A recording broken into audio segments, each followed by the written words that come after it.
नमस्कार आप सभी को। मेरा नाम शैलेश। आज एक केस के बारे में आप लोगों से बात करना चाहता हूँ, जिसने पूरे देश में उथल-पुथल मचा रखी है। डेफ़िनेटली मैं बात कर रहा हूँ इलेक्टोरल बॉन्ड के केस की, जो सुप्रीम कोर्ट में चल रहा है और जिसमें देश का सबसे बड़ा बैंक एसबीआई इन्वॉल्व है, चुनाव आयोग इन्वॉल्व है और पॉलिटिकल पार्टीज़ इन्वॉल्व हैं, जो डेफ़िनेटली देश चला रही हैं। और तो इलेक्टोरल बॉन्ड क्या है? तो 2019 में नरेंद्र मोदी सरकार एक कानून लेके आई थी, जिसमें कहा गया कि जो भी पॉलिटिकल पार्टीज़ को चंदा दिया जाएगा, वो एक बॉन्ड के थ्रू दिया जाएगा। यानी कि जिसको भी देना है वो एसबीआई बैंक से बॉन्ड खरीदे और पॉलिटिकल पार्टी को दे दे।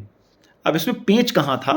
पेंच ये था कि इस चंदे की जानकारी जनता को नहीं दी जाएगी। मतलब ये राइट टू इंफॉर्मेशन जो आरटीआई एक्ट है, उसके बाहर रखा गया। इसी चीज़ के ऊपर सुप्रीम कोर्ट में सुनवाई शुरू हुई और सुप्रीम कोर्ट की भी सुनवाई चल रही है। तो उसमें सुप्रीम कोर्ट ने बोला कि ये तो गलत बात है। जनता को ये जानने की जानकारी है कि जो भी पॉलिटिकल पार्टी देश में हैं, उनको कौन चंदा दे रहा है। और जैसे ही ये जानकारी बाहर आई, अभी आनी तो शुरू हुई है, अभी पूरी तरीके से जानकारी आई नहीं है। जैसे ही जानकारी आई, अलग अलग तरह के खुलासे शुरू हो गए हैं। उसमें से कुछ मैं आपके सामने रखता हूं। पहला है, ऐसा देखा गया कि जो देश की दो सबसे बड़ी सेंट्रल एजेंसीज हैं, सीबीआई और ईडी, इन्होंने कुछ कंपनियों के ऊपर छापे डाले और जैसे ही छापे डाले, उसके कुछ ही दिनों में इन कंपनियों ने कुछ 100 करोड़ के बॉन्ड्स खरीदे। तो इसका मतलब क्या है कि जैसे ही छापा पड़ा, उन्होंने बॉन्ड्स खरीदे और पॉलिटिकल पार्टीज को दिए। तो आप समझ सकते हैं किस पार्टी को दिया गया होगा ये, और किस पार्टी को ये चंदा दिया गया हो, जिसके बाद दोबारा उनके ऊपर सीबीआई और ईडी की छापा फिर से नहीं पड़ा। तो एक तरीके से ईडी और सीबीआई हफ्ता उगाही जैसे होता था ना, उस तरीके से काम कर रही हैं कि आप हमें हफ्ता दे दो, आपको कोई सीबीआई कोई परेशान नहीं करेगी, और जो नहीं देगा उनको लगातार परेशान किया जाएगा। जैसे Shirdi Sai electricals, hetero drugs, Yashoda hospital, इस तरीके के कई सारे उसमें नाम हैं। दूसरा एक और है, जैसे मदन लाल लिमिटेड।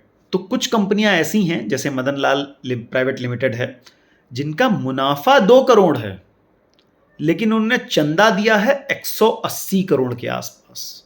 अब सोचिए कि मतलब ये कितना बड़ा करप्शन चला रहे हैं और ये पैसा कहां कहां से मैनेज कर रहे होंगे कि 2 करोड़ रुपए उनका मुनाफा दिखाया जा रहा है, जो इनकम टैक्स डिपार्टमेंट को दिखाया जाता है या बाकी जो सेंट्रल एजेंसीज को दिखाया जाता है, और बॉन्ड दिया गया है 180 करोड़ के आसपास।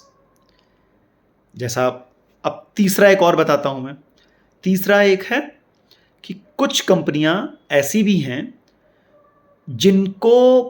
जिन्होंने चंदा दिया और उसके बाद उन्हें सरकारी ठेका मिला।